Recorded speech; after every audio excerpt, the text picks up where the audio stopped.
हे सांग मैंने केमती अच्छंती नमस्कार जय जगन्नाथ जय श्री कृष्ण।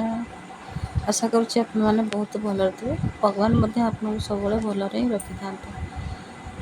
मुझे बनई सुजी ओट्स आउ दलिया इडली। फास्ट सुजी दलिया ओट्स गोटे गोटे कप सब नहीं ग्राइंडिंग करदे जोटा कि वीडियो कर पार तो से आप सेयार कर सब ग्राइंडिंग करके अल्प पानी दे ग्राइंडिंग करदे। तापर दही गोटे कप मिसई गोल रखी एपटे कड़े बसई तेल देकी तापर मु तेल गरम हो सारापर सोरिष और कंचा लंका पकई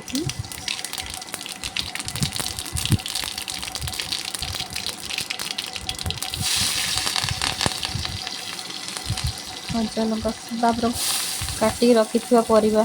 गाजर कैप्सिकम आउ बंधाकोबी सब जो काटिक रखिए पकईदे पकईदे सब भाजीला पर्यंत भल से सिझला पर्यंत भाजू स्वाद अनुसार लुण भी टिके दे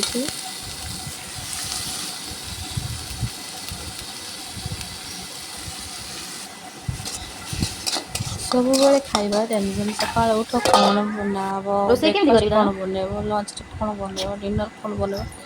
ये मो झी उठिकी पलि आसला मामा मामा आज्ञा आज्ञा कह मामा डाकिले कौन कह धन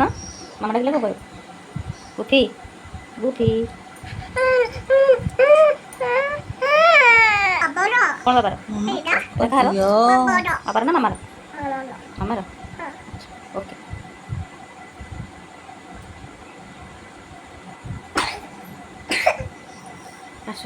सब एमती बस रोसे करे तो सेमती स्लैब बस फोन देख ना एटार लगे से जिनस लगे रोसे करे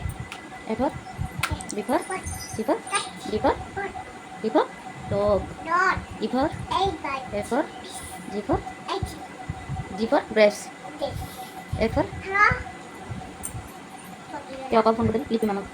के फोन कर लिपि मामा फोन कर कथा कथा हो हमारे सही कर सब सीझीगला ना आम खोलिक देखा अधा आधी प्राय सीझीगला एक्चुअली ये मुझे बिना पियाज बनई जेहेतु आम शनिवार थिला कि खाइबेनी बादाम मंजी थिला मु मन नाला देखिली तो बादाम मंजी टिके पकईदेली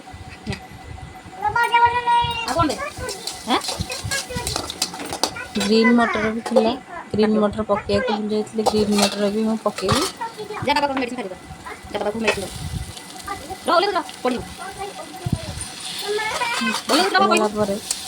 मुग डाली भी पकई मुग डाली भी अच्छी मुग डाली भजा था तो से आगे पकई नी से ऊपर खाली पकई ठंडा छाड़देवी ठंडा होगा ये आम सब जहाँ भी भाजी रखते धनिया काटिकी रखी धनिया पत्र खाଇବା सोडा जेहेतु मुझे सांगे सांगे कली तो अल्प टे खाଇବା सोडा ये पकईदी ना खाली दही भी सब भल से मिसई देगी मुझे हाँडी बसई देती इडली हाँडी से पानी दे दी गरम हो जाता छाँच पकईदेली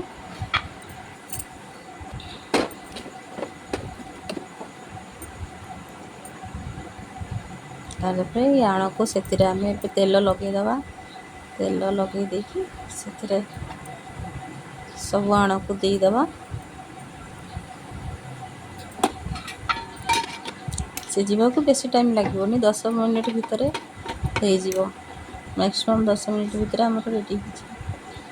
इडली यहाँ को आप मसला भी करें माने फुटण हो कि सोरिष हो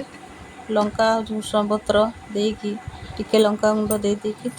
छुंक भाया करके भी खाइहब जदि किसी न करें मुझे प्लेन बनई थी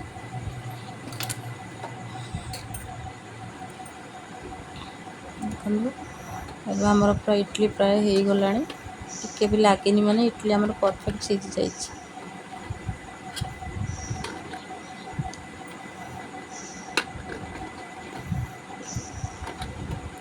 सब इडली परफेक्ट हो जाए जी